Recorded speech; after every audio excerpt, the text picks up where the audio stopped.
Hello everyone, मैं हूं सचिन और आप सबका बहुत बहुत स्वागत है मेरे इस यूट्यूब चैनल पे, जहां हम लोग देख रहे हैं अकाउंटिंग। और पिछले कुछ वीडियो से हम लोग देख रहे हैं जनरल एंट्री। और आज जनरल एंट्री में हम लोग देखेंगे गुड्स अकाउंट। तो सबसे पहले देखिए गुड्स अकाउंट क्या है। यहाँ पे मैंने लिखा है anything purchase in the business for the purpose of resale is called goods. सबसे पहले गुड्स अकाउंट्स तो है, मगर गुड्स क्या होता है। तो गुड्स का यहाँ पे देखिए परिभाषा लिखाया गया है, ध्यान से सुनिएगा। Anything purchase in the business for the purpose of resale is called goods. For example मैं आपको यहाँ दिखा दूं, जैसे कि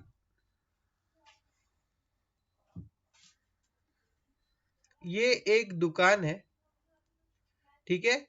अब इस दुकान में आप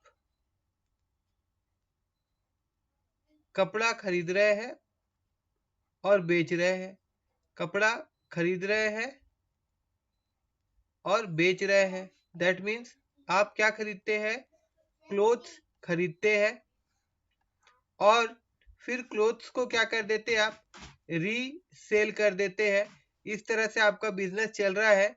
तो यहाँ पे ये जो क्लोथ्स है ये आपका गुड्स है, ये आपका गुड्स है, ध्यान दीजिएगा।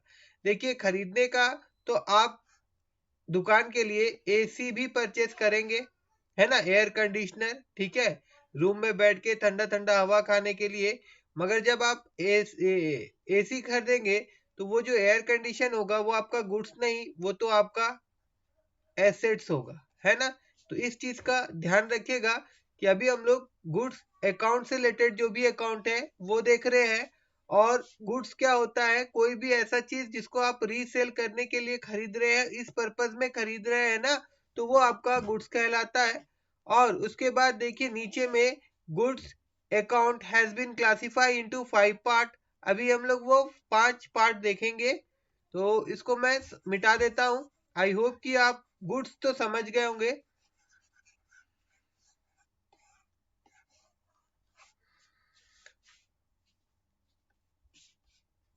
देखिए पहला होता है परचेज अकाउंट। सबसे पहले क्या आता है, परचेज अकाउंट।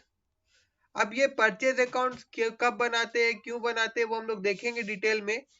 पहले मैं दिखा देता हूँ सारा अकाउंट। फिर आता है सेल अकाउंट, फिर आता है परचेज रिटर्न अकाउंट, फिर आता है सेल रिटर्न अकाउंट, और फिर एक आता है आपका क्लोजिंग स्टॉक। अब देखिए यहाँ पे अभी मैं आपको समझा रहा हूँ। परचेज अकाउंट, आप जब गुड्स खरीद रहे हैं ना, when ever you purchasing goods, जब भी आप गुड्स परचेज करेंगे तो कौन सा अकाउंट खुलेगा, परचेज का अकाउंट खुलेगा, ठीक है ना। मतलब ये दुकान था आपका, आप गुड्स खरीदे, आप क्या किए, आप गुड्स खरीदे, गुड्स आया ना, तो ये हो गया आपका परचेजिंग। अब परचेज जब भी होगा तो परचेज अकाउंट में उसका एंट्री करना होगा। परचेज चाहे आपका कैश में करें आप, चाहे आप क्रेडिट में करें, ठीक है। उसी प्रकार से क्या होगा कि जो गुड्स आप खरीदे हैं, आपके पास यहाँ पे गुड्स अवेलेबल है, ये गुड्स आपके पास है और आप इसको बेच रहे हैं, आप इसको बेच रहे हैं, सेल कर रहे हैं।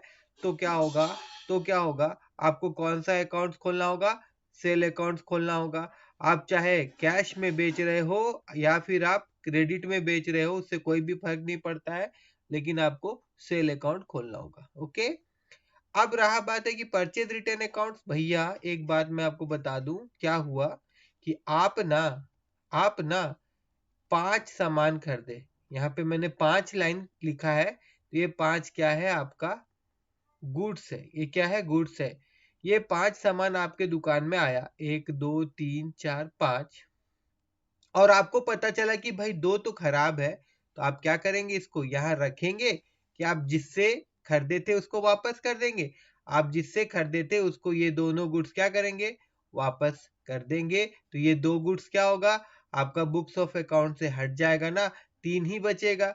तो इसका एंट्री जो आप रिटर्न कर रहे हैं, जो आप किसी से खरीदे थे, वो क्या होगा, वो आपका परचेज रिटर्न अकाउंट में होगा। समझ में आ रहा होगा आपको।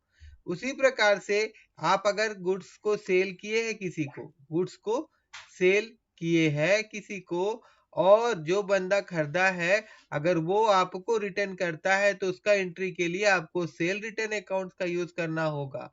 और अब रहा सवाल कि ये क्लोजिंग स्टॉक कहाँ से आ गया। तो देखिए, आप सोचिए कि आपके पास में 40,000 का सामान था, लेकिन ईयर एंडिंग में 20,000 का सामान जो है वो बच गया। मतलब किसका बात कर रहा हूं मैं, चाहे मैं इसे स्टॉक कहूं मतलब या फिर गुड्स कह देता हूं, GOODS, गुड्स बच गया। तो ये जो बचा हुआ गुड्स होगा ये आपका क्या होगा, क्लोजिंग स्टॉक होगा। ये क्या होगा, क्लोजिंग स्टॉक होगा। ठीक है, तो अब इसी को ही हम लोग डिटेल में देखेंगे। इसको मैं हटा देता हूं।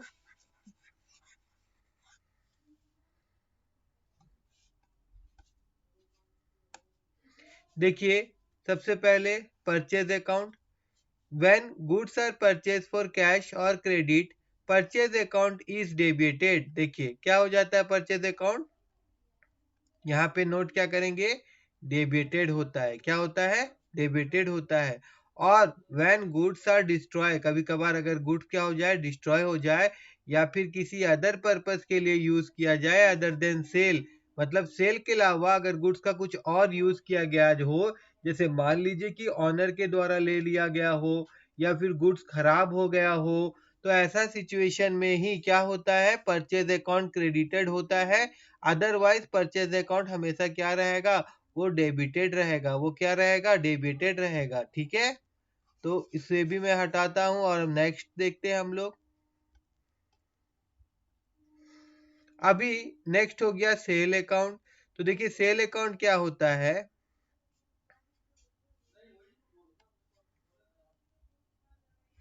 देखिए this the sale account is a revenue account. ये क्या है, एक रेवेन्यू अकाउंट है और इसका यूज किस लिए होता है, सेल्स ऑफ गुड्स के लिए होता है।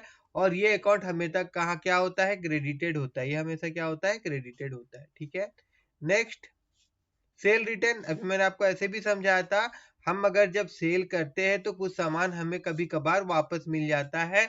ऐसे सिचुएशन में हम सेल रिटर्न अकाउंट ओपन करते हैं। ठीक है, देखिए this is a counter revenue account that is deducted from the sale in income statement and sale less sale return. Sale less sale return का मतलब क्या हुआ, आप सेल किए थे 40,000 का और 10,000 का सामान अगर आपका वापस आ गया है ना, तो ये हो गया आपका सेल और ये हो गया आपका सेल रिटर्न। ठीक है, तो अब आपके पास जो टोटल सेल आ रहा है 30,000, जिसे हम क्या कहेंगे, नेट सेल कहेंगे। जिसे हम क्या कहेंगे, नेट सेल कहेंगे। तो यहाँ पे वही बता रहा है कि उसे हम क्या कहते हैं, नेट सेल कहते हैं। और sale account, sale return account is debited when goods are return by the customer. Sale return account कहाँ पे रहेगा, ये डेबिटेड रहेगा। ठीक है, जब भी कस्टमर के द्वारा गुड्स रिटर्न होता है तो। ओके, इसको भी हटा देते हैं हम लोग और इसको मूव करके ऊपर में ले जाते हैं। और आगे अब हम लोग देखते हैं। देखिए अब purchase return account, this is a counter that is deducted from the purchase in income statement. Less purchase return is, देखिए सिंपल सा बात है, इसमें भी वही चीज बोला गया है कि जो हम परचेज करते हैं वो रिटर्न आ जाता है तो परचेज रिटर्न अकाउंट्स में हम लोग उसका एंट्री करते हैं। और ये नेट परचेज का मतलब क्या होता है, भाई हम लोग परचेज किए थे, जैसे इसको मैं अगर हटा दूं, जैसे कि मान लीजिए कि मैंने परचेज किया 20,000 का और क्या हुआ कि 5,000 का सामान अगर मेरे को रिटर्न मिल गया, तो ये जो 15,000 है घटाने के बाद में ये मेरा क्या कहलाएगा, this is my net purchase. This is my NET, net purchase. तो आई थिंक आपको ये समझ में आया होगा। ठीक है, अब देखिए आगे क्लोजिंग स्टॉक के बारे में क्या कहा जा रहा है। This is the real account. सबसे पहले ये एक रियल अकाउंट होता है। It come into existence when the physical verification, ये physical verification of unsold goods है, मतलब जो गुड्स बेचा ना गया हो, take place at the end of the specific period. मतलब देखिए नॉर्मली जो पीरियड होता है हम 1 साल का लेते हैं ना, तो 1 साल के अंत में जितना भी आपका STOC के स्टॉक या फिर गुड्स बच जाता है ना, तो उसका एंट्री हम लोग कहाँ करते हैं, क्लोजिंग स्टॉक में करते हैं, which is normally the end of the year in the periodic inventory system, predict inventory system and it is a part of inventory. देखिए, the predict inventory system is one in which the goods are purchased throughout the period, but stock take is done at the end of the period, at the end of the period। मैं एक जो चीज और बता दूं आप लोगों को, नॉर्मली आप लोग कोट्स कॉस्ट ऑफ गुड्स तो निकाले थे, तो उस समय आप लोग बहुत देखे होंगे कि क्लोजिंग स्टॉक मिलता होगा आपको और ओपनिंग स्टॉक भी मिलता होगा। तो ये क्या होता है, जैसे कि एक साल है, ऐसे करके ऐसे मैं ले लूं, अगर ये आपका 1 अप्रैल से शुरू हुआ सोच लीजिए, और ये आपका 31 मार्च में खत्म हुआ सपोज, तो इसके बाद में फिर यहाँ पे क्या हुआ कि इस बार जो भी सामान बचा होगा, जो भी स्टॉक बचा होगा, उसे हम लोग बोल देंगे भाई ये इसका क्लोजिंग स्टॉक हो गया, और यही स्टॉक नेक्स्ट ईयर जो भी हमारा अकाउंट बुक ऑफ चालू हो जाएगा, तो वहां पे वो उसका एंट्री क्या हो जाएगा, ओपनिंग स्टॉक पे तरफ चल जाएगा। ठीक है ना।